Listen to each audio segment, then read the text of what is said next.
Assalamualaikum warahmatullahi wabarakatuh. Selamat siang mahasiswi, mahasiswa Prodi PGMI. Jumpa lagi dengan saya Bapak Fuad Fitriawan. Hari ini kita akan melanjutkan pembelajaran kita yaitu mata kuliah pembelajaran IPA MI. Pada pertemuan ke-5 ini kita akan membahas tentang bagaimana penerapan pendekatan pembelajaran IPA SDMI pada materi-materi pelajaran yang ada khususnya di IPA SDMI. Baiklah, langsung saja. Pada prinsipnya penerapan pendekatan pembelajaran ini mungkin sebagian sudah pernah kalian praktekkan ketika kalian mengajar di SDMI.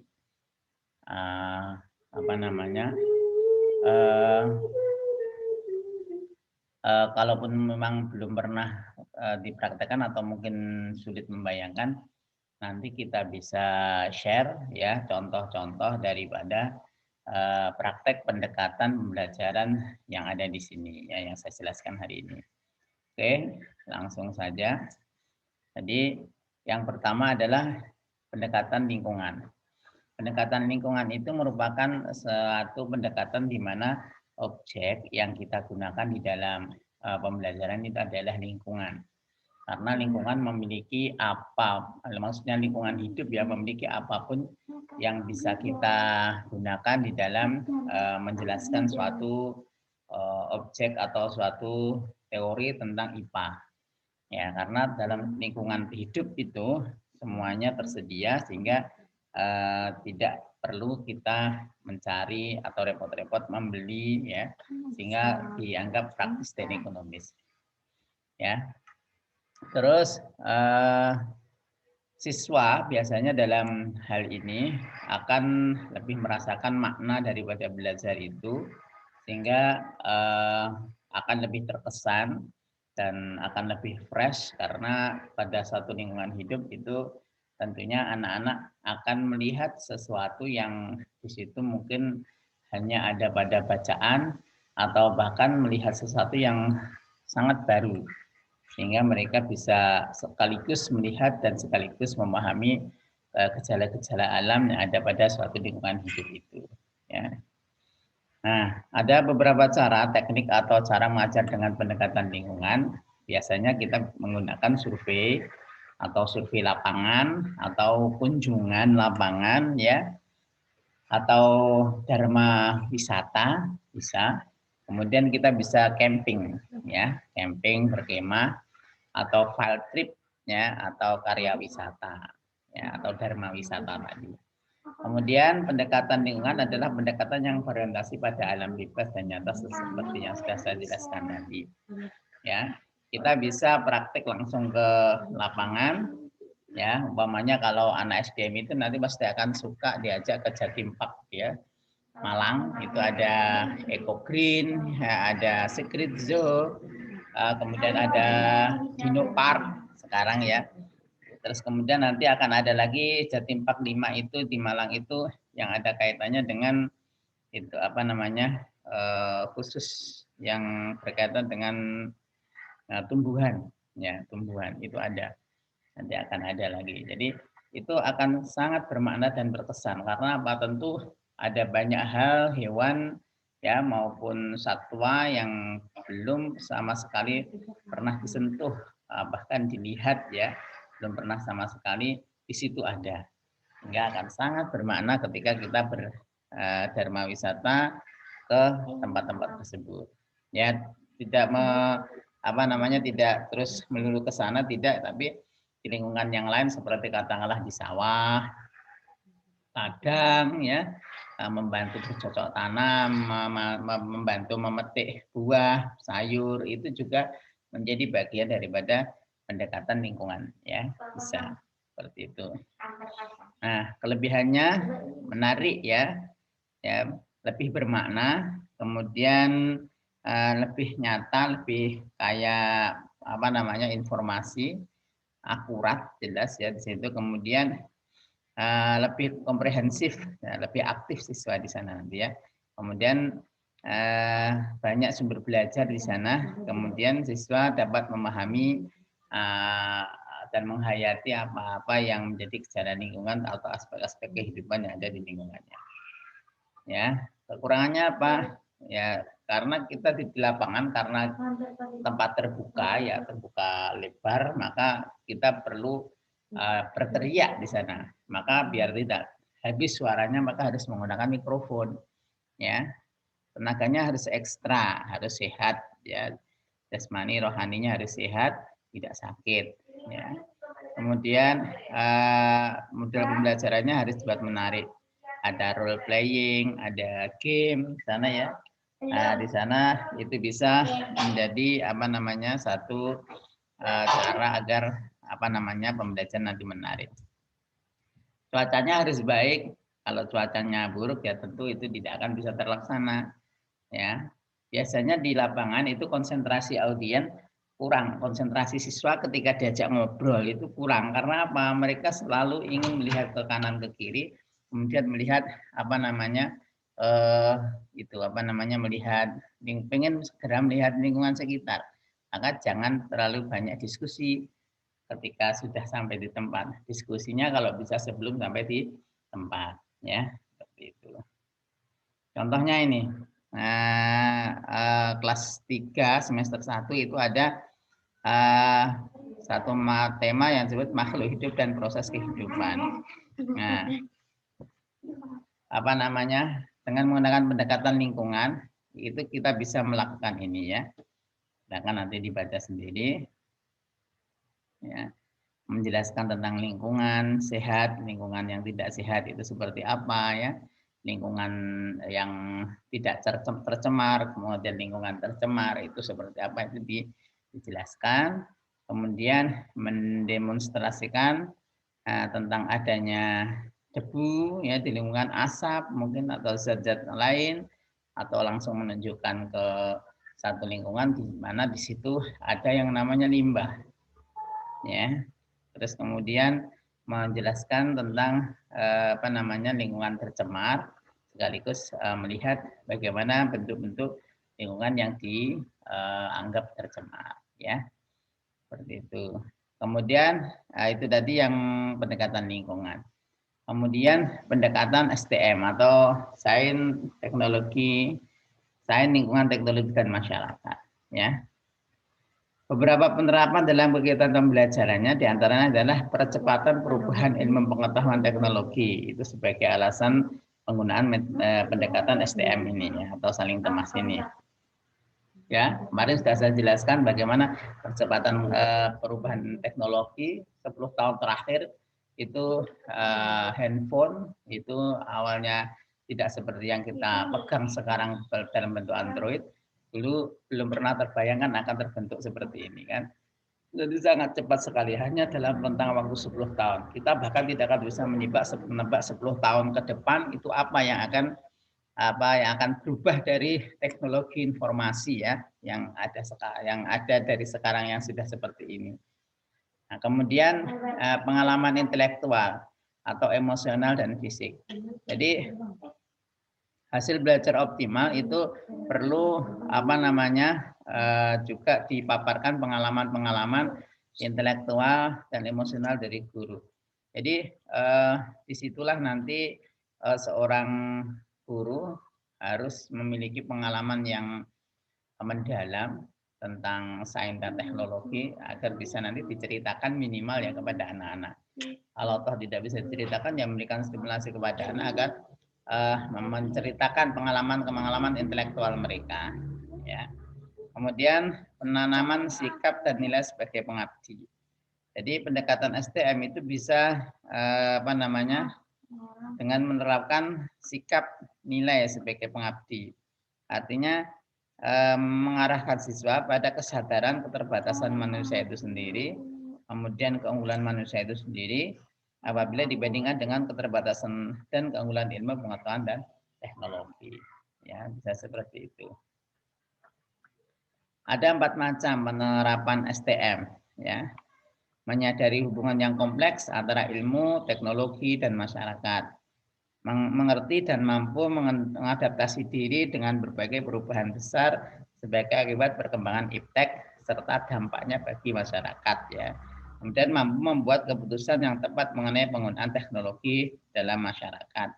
Secara holistik dapat memproyeksikan alternatif masa depan beserta konsekuensinya, baik positif maupun negatif ya. Ini contohnya untuk penerapan pendekatan STM itu cocok untuk materi energi dan perubahannya, ya energi dan perubahannya, ya energi dan perubahannya. Jadi di situ nanti siswa memperhatikan dan menerapkan langkah-langkah. Yang pertama adalah curah pendapat tentang udara, Bagaimana udara itu? Apa yang dimaksud dengan udara? Apa perbedaan udara dengan angin? Ya. Terus kemudian apa yang terjadi jika ada pertemuan antara suhu dingin dan suhu panas pada satu lingkungan sehingga menyebabkan udara itu bercampur sehingga menimbulkan seperti puting beliung. Itu adalah karena adanya pertemuan suhu dingin dan suhu panas pada udara. Kemudian, nah disitulah nanti pentingnya bagaimana cara ada sebuah film ya, ada sebuah film science fiction itu yang menerapkan bagaimana teknologi itu bisa menetralisir adanya puting beliung. Itu ya ada. Coba nanti silahkan kalian lihat cari. Judulnya kalau nggak salah Tornado itu ya. Itu ada. Jadi ada ilmuwan yang memproduksi sebuah alat kecil yang itu bisa menetralisir atau memecah gelombang daripada angin puting beliung. Seperti itu. Kemudian mendefinisikan perubahan energi gerak akibat pengaruh udara. Curah pendapat tentang sumber untuk mengumpulkan informasi, menggunakan sumber informasi, melakukan analisis, ya, dan seterusnya mengenai benda-benda berikut yaitu roket, ya, dan roket air, umpamanya ya. Kalian sudah tahu roket air ya? Coba nanti silakan dilihat di YouTube. Itu pernah kita praktekkan di kelas PGMI A. Itu membuat roket air serta mempraktekkan bagaimana roket air itu menjadi salah satu teori dalam fisika yaitu Archimedes. Seperti itu ya. Nah, seperti itu. Itu adalah sains, teknologi, dan masyarakat. Tentu apa namanya? Pendekatan STM itu selalu dikaitkan dengan bagaimana nanti manfaat dan perannya di dalam masyarakat. Atau sebuah teknologi yang sekarang sudah ada di masyarakat yang itu sudah dimanfaatkan akibat dari dampaknya buah pikir para ilmuwan sehingga bisa diterapkan di masyarakat. Ya, misalnya adalah seperti bajak yang digunakan untuk membajak sawah, itu ya, alat pemanen dengan menggunakan teknologi mesin, itu juga merupakan buah pikir daripada ilmuwan yang itu sangat berguna bagi masyarakat, ya bagian daripada teknologi. Oke, berikutnya adalah pendekatan faktual, artinya merasionalisasi fakta-fakta yang ada untuk kita ajarkan kepada siswa, ya. Nah, itu menarik sebenarnya, karena apa? Di sana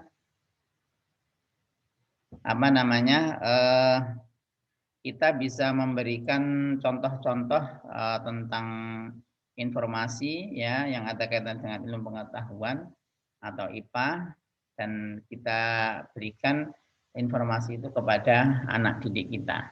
Contohnya umpamanya kita memberikan sebuah gambar. Ya, gambar ada teori yang dari gambar itu ada sebuah teori yang mengatakan bahwa manusia itu berasal dari kera. Nah, kemudian dipaparkan gambarnya udah urutan-urutan gitu ya. Awalnya kera, kemudian semakin sempurna, semakin sempurna, semakin sempurna.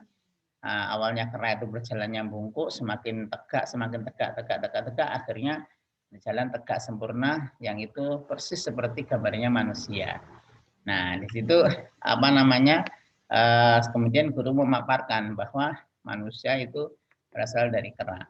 Namun perlu direfleksikan juga bahwa agar bisa menarik dan tuntas, karena kalau tidak direfleksikan nanti kadang menimbulkan pertanyaan dengan anak. Ya, apa itu?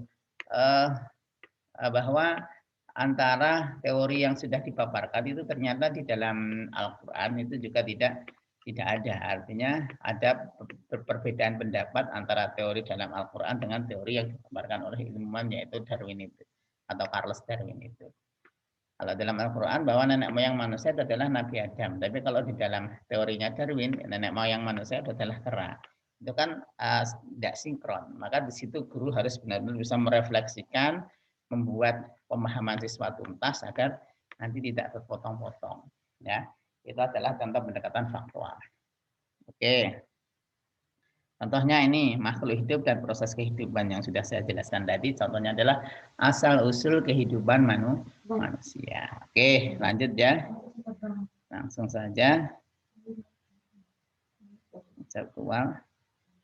Ya, kalau pendekatan konseptual itu adalah pendekatan pengajaran yang secara langsung menyajikan konsep tanpa memberi kesempatan kepada siswa untuk menghayati bagaimana konsep itu diperoleh. Artinya langsung secara konsep-konsepnya. Bahwa teori Galileo mengatakan bahwa sebuah benda dengan massa yang berbeda, katakanlah bola dengan kapas, itu akan jatuh secara bersamaan ya ketika ruang itu tidak ada udara atau ruangnya hampa udara.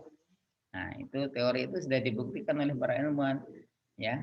Tentu bola dengan kapas itu berbeda masanya jauh ya. Nah, ternyata kalau dijatuhkan pada ruang hampa udara itu jatuhnya bersamaan. Artinya massa benda itu tidak berarti pada ruang hampa udara. Seperti itu ya, contohnya seperti itu. Itu adalah konsep-konsep. Contohnya adalah di sini makhluk hidup dan proses kehidupan. Ya, makhluk hidup dan proses kehidupan. Jadi kehidupan makhluk hidup itu contohnya tadi katakanlah konsepnya bahwa manusia itu berasal dari kera. Kemudian ada konsep omno vivum ex vivo, omno ovum ex fufu, seperti itu yang dibawakan oleh Gay-Lussac ya, tentang awal mula kehidupan, bahwa kehidupan itu berasal dari tidak ada kemudian jadi ada, kemudian tidak ada lagi, seperti itu ya. Kehidupan berasal dari telur ya, kehidupan berasal dari sel, kehidupan berasal dari benda mati ya. Ada sel, kehidupan sel berasal dari sel sebelumnya. Itu adalah teori-teori yang ada kaitannya dengan proses kehidupan ya, awal mula kehidupan, seperti itu. Terus kemudian pemecahan masalah ya. Pemecahan masalah ini lebih lebih melihat kondisi siswa. Jika kondisi siswa itu bisa menjadi seorang yang mampu kritis ya, mampu kritis. Artinya tidak sembarangan pendekatan pemecahan masalah ini digunakan di dalam kelas, karena harus melihat kondisi kelas siswa, apakah siswa mampu kritis atau tidak. Kalau siswa mampu kritis, berarti ini nanti bisa dilaksanakan. Karena sifatnya adalah memancing siswa pada sebuah masalah, kemudian dari masalah itu dipecahkan secara berkelompok atau bersama-sama. Ya, kemudian biasanya di akhir nanti mempresentasikan hasil dari diskusinya, kemudian guru memberikan klarifikasi terhadap hasil diskusi yang sudah dipresentasikan. Ya, tentu kelebihannya apa?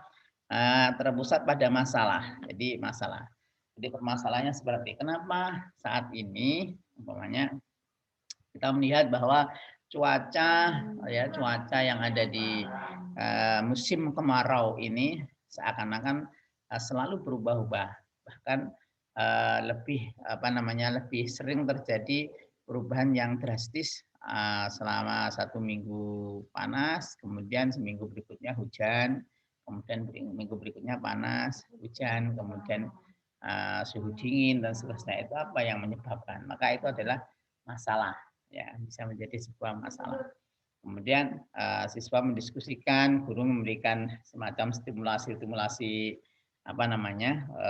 pengetahuan mengenai katakanlah perubahan iklim, apa perubahan iklim itu, apa faktor-faktor yang menyebabkan perubahan iklim, apa dampak dari perubahan iklim, nanti sehingga siswa bisa mematchkan, mencocokkan dari permasalahan-permasalahan itu sehingga menjadi satu titik temu yang berhubungan, ya seperti itu.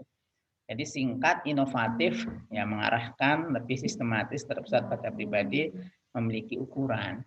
Seperti itu adalah mencari masalah. Tapi syaratnya memang siswa harus kritis. Kalau siswa diem, nggak mau kritis, ya tentu itu tidak bisa dilaksanakan pendekatan itu, ya. Nah, contohnya di sini adalah benda dan sifatnya, ya. Nah, jadi di sini bagaimana menyimpan minuman agar tetap panas, ya. Bulan terbuat dari apa yang membuat minuman tetap panas? Kemudian air panas yang disimpan dalam botol yang dibungkus busa tipis akan lebih tahan panas daripada yang dibungkus kain katun dan yang dibungkus aluminium foil. Nah, ini bisa dipraktekkan, ya. Melakukan kegiatan demonstrasi, kerja kelompok, pembuktian teori dan seterusnya, ya, itu contoh pemecahan masalah. Nah, dan seterusnya silakan nanti dibaca sendiri. Kemudian pendekatan nilai, ya. Pendekatan nilai ini adalah cara mengerjakan IPA dengan menggunakan pandangan suatu nilai. Misalnya moral, etika, ya, yang sifatnya umum, ya, yang ada kaitannya dengan agama, ya, politik, sosial, budaya, dan seterusnya. Nah, pendekatan ini menekankan pada penyampaian produk IPA serta perilaku yang diharapkan yang terkait dengan proses, namun tidak secara langsung tentang proses bagaimana produk itu dihasilkan. Contohnya adalah makhluk hidup dari alam semesta sebagai penerapan pendekatan nilai ini tadi. Nah, artinya di sini ada contoh, katakanlah kita memberikannya itu sebagai tema, katakanlah cloning.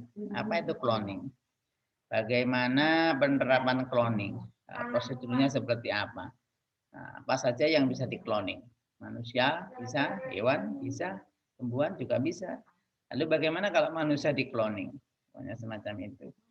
Nah, itu tentu bisa menjadi bahan diskusi di kelas atas nanti, ya, kelas 6 itu sudah bisa, tapi kalau kelas 1, 2, 3 tentu belum bisa karena belum bisa memahami tentang cloning ini. Ya.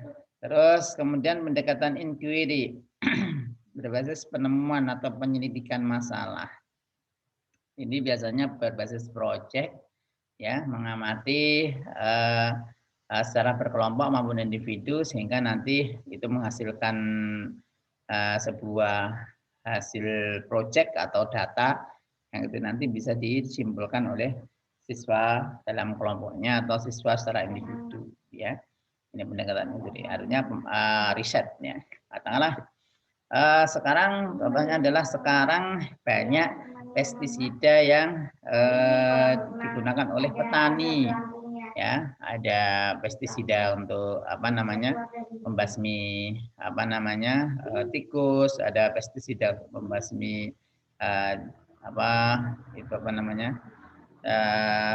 penggerek, ya, hewan penggerek, terus termasuk pestisida yang bisa untuk insektisida, ya, dari jenisnya insektisida banyak sekali untuk membasmi belalang, ulat dan seterusnya pada tanaman. Lalu bagaimana kalau kita mencoba untuk menerapkan bentuk pestisida yang alami, katakanlah dengan apa? Dengan penerapan ekstraksi daun tembakau. Ekstraksi daun tembakau. Bagaimana proses ekstraksi? Nah, itulah sangat menarik sebenarnya itu, ya, ekstraksi. Katakanlah ekstraksi daun tembakau. Oh, nanti ada ekstraksi daun, katakanlah daun ini yang terbaru adalah daun kiara payung. Itu bisa untuk pestisida alami juga. Kemudian dari daun sirih, itu juga bisa. Dari kunyit, dari temulawak, jahe, itu juga bisa digunakan sebagai pestisida atau insektisida alami. caranya dengan diekstrak. Ya, bagaimana cara ekstraksinya? Nanti silakan itu belajar bagaimana cara ekstraksi, ya. Kemudian diterapkan di kelas, ya, sebagai bentuk pendekatan inquiry. Ya, ini contohnya. Ini langkah-langkahnya, ya, langkah-langkahnya silakan nanti kalian baca sendiri. Artinya di situ ada fenomena disajikan, kemudian siswa dibuat kelompok, kemudian siswa memberikan hipotesis, ya, menduga ataupun memberikan jawaban sementara, kemudian diminta untuk meneliti. Setelah meneliti itu baru disajikan atau dipresentasikan hasilnya bagaimana dari hasil penelitian itu. Itu adalah pendekatan inquiry, ya. Kemudian guru tentu mengklarifikasi. Contohnya di sini adalah energi dan perubahannya. Jadi energi, ya. Jadi energi dan perubahannya bisa dengan tadi gula yang saya yang dicontohkan. Dulu pernah saya mengatakan gula, ketika gula dijatuhkan dari tempat rendah dengan tempat tinggi, itu duluan mana? Itu juga bisa. Macam-macam, ya, macam-macam untuk pendekatan inquiry ini hampir semua pelajaran IPA bisa diterapkan. Tentu ini kelebihannya sangat baik untuk melatih kreativitas, tanggung jawab, jiwa peneliti siswa, ya, kemudian jiwa kritis siswa, ya, terus kemudian bentuk kerja kerasnya siswa itu bisa dengan menggunakan pendekatan inquiry ini, ya. Oke. Nah, dan banyak sekali kan di sini, ya, silakan nanti dibaca sendiri. Kemudian pendekatan keterampilan proses, artinya adalah suatu pengelolaan kegiatan belajar yang berfokus pada pelibatan siswa secara aktif dan kreatif dalam proses pemerolehan hasil belajar.